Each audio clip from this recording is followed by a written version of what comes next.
Hello, and welcome to Theology Thursday, a weekly video where I discuss a theological or biblical subject. You've probably heard it said oftentimes that we should love God. As a matter of fact, one of the most famous statements in Scripture is to love the Lord your God with all your heart, soul, mind, and strength. But what does it mean to love God? When Jesus says that the second command is to love your neighbor, and he's asked, well, who's my neighbor? He tells the story of the Good Samaritan, like we're told how we can love our neighbor. But how do we love God? Well, interestingly enough, of all the books in the Bible, one near the very, very end, which is 1 John, gives us a number of ways that we can love God. As a matter of fact, it's really interesting. The book of 1 John has 105 verses. 24 of those verses have the word love, meaning 22%. So almost one out of every four verses in the book of 1 John has the word love. Matter of fact, the word love occurs 36 times in the book of 1 John, so 12. Half of those verses have the word love more than once. So 36 times in 105 verses, just in 5 short chapters, we find the word love. So this is obviously a very, very important theme in the book of 1 John. So I just kind of went through and looked at all of these statements about how we can love God. And there are at least 7 things that the book of 1 John tells us about loving God. So the first one is that those who love God keep His word. That doesn't mean we keep it like we box it up and put it in a safe deposit box, like keeping it safe. But it does mean that we live it. We obey it. We do what the Bible says. We keep His word. We do it. So one of the ways that we show that we love God is by keeping His word. A second way is to love the brothers, and I give one example of each of these. So it's interesting to use the word brothers. So in other words, we show that we love God by loving fellow believers.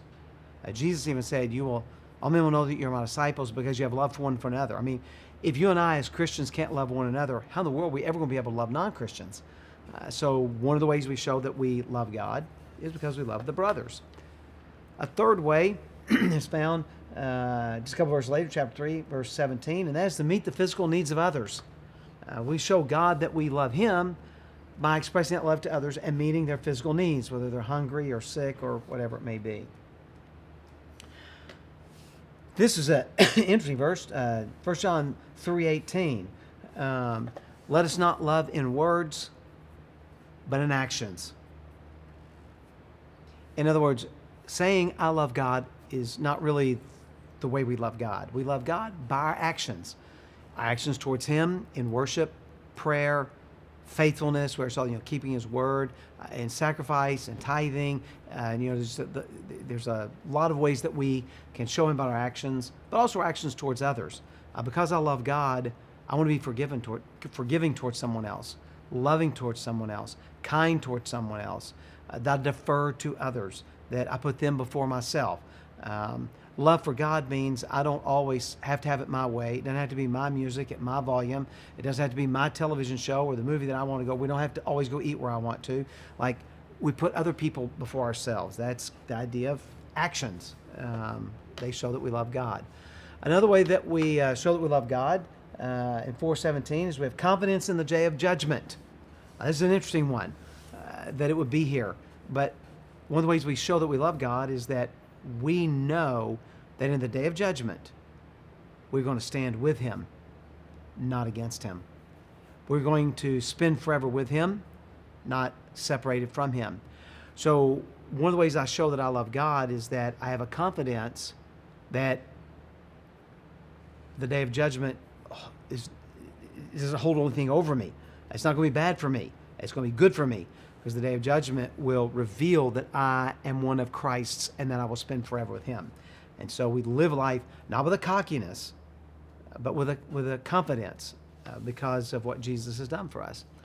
And then in 4:18, we're told that love for God means no fear. Matter of fact, I want to read this one because it's just pretty cool what it says, but I also want to kind of explain what it means.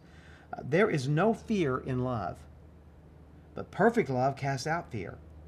For fear has to do with punishment, and whoever fears has not been perfected by love. So here's what that means.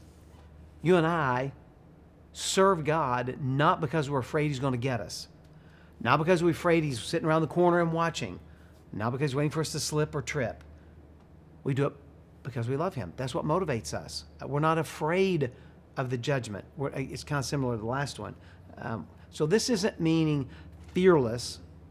I mean, it's okay to be afraid, but we still go forward anyway because love compels us. In other words, our relationship with God is built primarily on love, not on fear of His judgment. So let's put this in a parental context. A child's primary motivation in their relationship with their parents should be love. Yes, there is a fear of spankings or whatever, but if the parents are tyrants and difficult to love, that child is going to be motivated only by fear of their parents. But the primary motivator should be love, and that's what he's getting at, that because we belong to Christ, God's love is perfected in us. We don't fear Him. We just absolutely love and adore Him. And then the last one is that we keep His commandments. And I do find it interesting, if you'll notice, it starts with a commandment keeping, keep His word, and it ends with commandment keeping. So the first two references, the first and last references in John are both about keeping His word. In other words, we don't obey God because we're scared He's going to thump us in the head if we don't. We obey God because we love Him. And our obedience shows that we love Him. That means that it needs to be a loving obedience. What that means is Christians shouldn't say, well, I can't do that because I'm a Christian. Well, I can't do that. Well, I can't do that. It is, I'm not interested in doing that because it would disappoint my God. I don't want to do that because that would not be pleasing to God. I want to live in a way that's pleasing to God. I would never say I can't do that because I'm married. That sounds like I want to go out and do that, whatever it is, but I can't. So I don't want to because I'm married. Because of my love for my wife, that motivates me to avoid things. And it motivates me to do things that I know are pleasing to her. I mean, that's, sometimes I'll go to Taco Bell. That is a act of supreme sacrifice and love because it's neither Mexican nor food. So love is what motivates us, not fear. So I encourage you, fall in love with God and allow that love to live out as you obey Him, do what's pleasing to Him, and then that will flow forth in the way that we treat others. So God bless you, and I hope you have a great week showing your love for God.